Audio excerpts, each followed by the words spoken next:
So for years and years and years, and for some actually decades or even generations, brands have presented a highly idealized version of themselves in their advertising and in their communications. As brands become more experiential, the aspirational image that these brands put forth to their customers through their paid communications is becoming even more powerful. Do brands live up to that reality? Well, if you're Coca-Cola, the chances are it's not really an issue because Coke is pretty much the same. Coca-Cola is all, wherever you are in the world, wherever you're drinking, Coke is pretty much the same. And that's the whole point, isn't it? Coca-Cola is all about consistency and delivering an experience that is exactly what you think it's going to be. Now, I happen to think that my Coke tastes a little bit better out of a glass bottle. I don't always have my Coke served to me by a young waitress in a polka dot dress, but typically when I order a Coke, I know what I'm going to get, and I get it. But when you start to look at categories where the experience can be more variable, service industries, where you start to rely more on people to deliver the experience, then the potential, the risk for there to be, as Colin talked about, the gap, the delivery gap between the promise and the reality, that starts to come into play. So on the one hand, you've got brands ever more aspirational in their promises, but does the reality live up to that? So you might have an auto manufacturer talking about the emotion of being their customer, whereas the reality is I get my car back from a service and it hasn't been vacuumed and there's a problem with the bill. You might have an energy and the utility talking about energizing your world, and the reality is you're sitting waiting for days in the freezing cold winter for your boiler to be fixed. So we wanted to explore this. Does the reality live up to the promise? So we talked to 3,000 people over the summer. We talked to them about their experiences across a whole array of different categories and sectors in all about 25,000 different experiences, and here's what we found. So first of all, we found that actually in the majority of instances, there was nothing particularly noteworthy, and there was nothing particularly good, but there was nothing particularly bad. Now, in a sense, that's not a bad thing, but I would say there's probably some room for improvement in terms of offering the customer those delight moments. How do we get those 57% up into the, oh, something quite nice happened, that was good. The good news is those good transactions, those good experiences outweigh the problematic ones by about 1.5. So you've got 27% of those 24,523 experiences where something good happened. I was pleased. Oh, that was nice. And then you had 16% where we had a problem. So what happens when you have a good experience? What's the impact on your perception of that organization? Well, 66% of those who had a good experience of some kind said that they felt more favorable to the organization as a result. That's quite conclusive, I think, in terms of putting a direct link between this specific experience, a single transaction, and brand perception. However, the converse is also true. And in fact, the numbers are surprisingly and shockingly similar in a way. 65%. So it works almost exactly in the opposite direction. About 2 out of every 3 customers who had a problematic experience left having a less favorable view of the brand as a result. So you may be spending tens, even hundreds of millions of pounds on your advertising, but if your actual delivery of the experience is not up to par, then all that advertising and all that money is being wasted. Now, this is the picture, and the folks at the back may not be able to read this, but this is what it looks like when you look at just the good, positive experiences versus the problematic experiences, and you start to look at it with a category lens. So on the left, you have those categories and sectors where you have a higher proportion of positive, and on the right, you have those sectors and categories where you start to see the problematic experiences outweigh the positive ones. Now, actually, my own recent experience doesn't really bear this out. I happen to be moving house. I'm actually moving tomorrow. I have to say the broadband company, my utilities have been brilliant. It's really, really easy to submit your change of details online. They make it so easy. I've switched a couple of companies. It's incredibly easy to switch these days. Had a real problem with insurance, changing my details. In fact, they're asking me for more money because I'm going to a more expensive postcode. So you think they'd make it easy for me to give them more money, but no, being stuck on hold for 20 minutes is not really my idea of fun. Having said that, though, I think there is a reality about the fact that different sectors generally have a highly variable level of positive versus problematic delivery. And I could really spend hours on this, but I don't have hours. If you'd like me to come in and tell you specifically about what this means for you, please ask. But for now, I just want to leave you with one thought. Thinking about the variability between sectors, and it is a fact that it's just harder in certain sectors to delight than it is in others. And in certain sectors, the fact that you can't control exactly what's going on, and frankly, there are just more stuff and more things that can go wrong. And when it comes to utilities, broadband companies, train operators, the fact is actually when you contact that organization, when you have an experience, chances are you've already got a problem. So the nature of the category really plays a part here.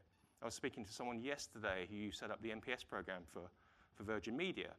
And he said one of the things that he discovered was that as soon as the customer calls you, your NPS score's gone down 25 points. That's the first time. If the customer had to contact you 2 times, then your NPS score's gone down minus 50. Now, what makes for a problematic experience? 3 things. We call them dissatisfiers, if you like. First thing, personalization or lack of personalization. At a very simple level, it's about just being recognized as a person, not being made to feel like one of many, many faceless customers. So when that's not happening, we've got a problem. Second thing, they're just issues. There were problems. The company made mistakes, didn't get it right. And the third thing was about making too much effort as a customer. I had to make too much effort as a customer, right, to be a customer. And I'm sure for many of us in the room, the idea of customer effort is not new. It's an established principle. It's an established KPI within the world of customer experience. And this is the breakdown of levels of effort across those 25,000 transactions. Must try harder, clearly. 1 in 2 out of those experiences involved high customer effort. And the whole point is you want to reduce and minimize the customer effort in order to have a frictionless customer experience. But it's not just about customer effort. I wanted to introduce to you the idea of company effort. So company effort is, to what extent does the customer think that you, the organization, is helping, is making an effort to address their problem? So when a problem, of course, you don't want a problem to arise. You need to minimize those problematic experiences. But when a problem does arise, are you helping to resolve it? And in this case, it's the converse of customer effort. You want to maximize the high company effort situations. However, today, less than 1 in 4 of those problematic experiences involve high company effort, and a much higher proportion, double the proportion, involve low company effort. So we have a problem. We have a problem where customers are thinking that predominantly they have to put high effort in, which is not being matched by the company.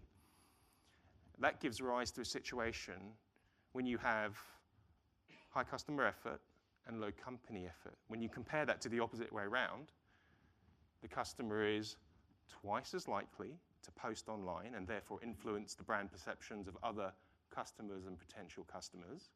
They are 3 times as likely to go out on social media. They are 3 times as likely to stop being your customer.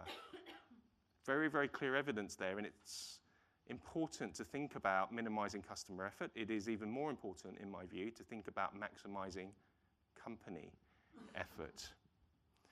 And unfortunately, in situations where you get the extremes of high customer effort and low company effort, you have situations like this,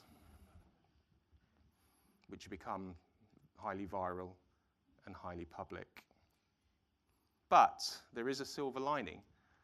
There is a silver lining. So when a problem arises, when you can demonstrate high company effort, when you can minimize customer effort, in some cases, the relationship ends up stronger than it was before.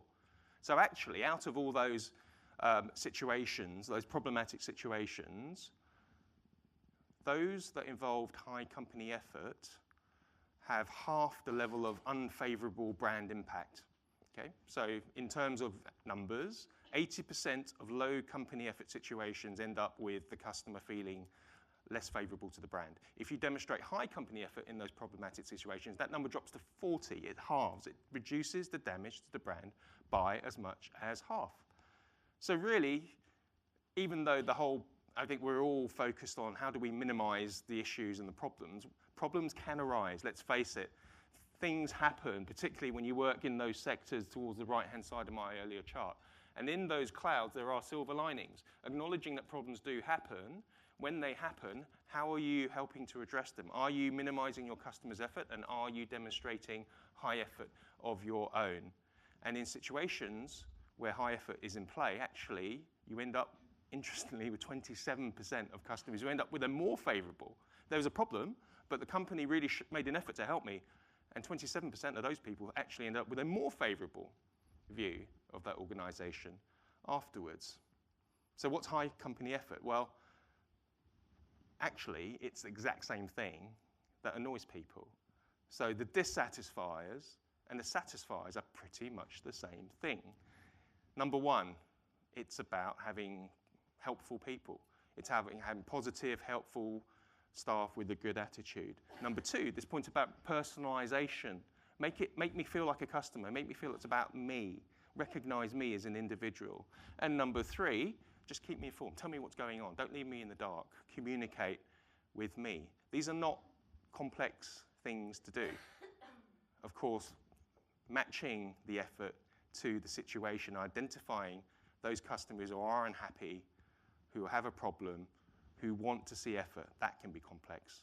Understanding, identifying those customers, and then catching them as early as possible is not an easy thing to do. That can be super complex. So ultimately, it's about feedback mechanisms. It's about having ways to identify those problem incidents and nip them in the bud, and then demonstrate a high effort response.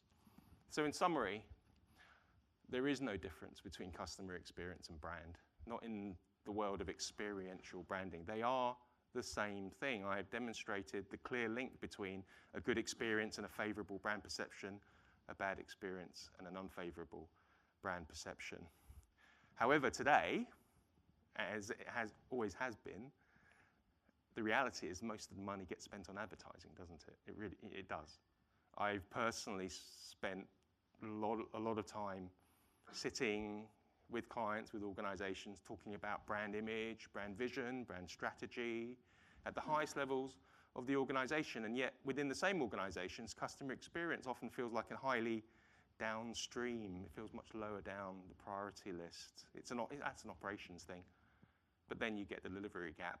And then you get all those millions of pounds being wasted because your advertising is promising something that you're not delivering and damaging your brand as a result. So what I firmly believe is actually flip that on its head. Start by defining the experience you can deliver, and then think about the brand, not the other way around. And particularly in those sectors, if you are in one of those sectors where things go wrong, how do you identify those problems before they become real problems? How do you identify those problem incidents, reach out to those problem customers using the right touch points, and ultimately turn as many of those clouds into silver linings as possible? Thank you.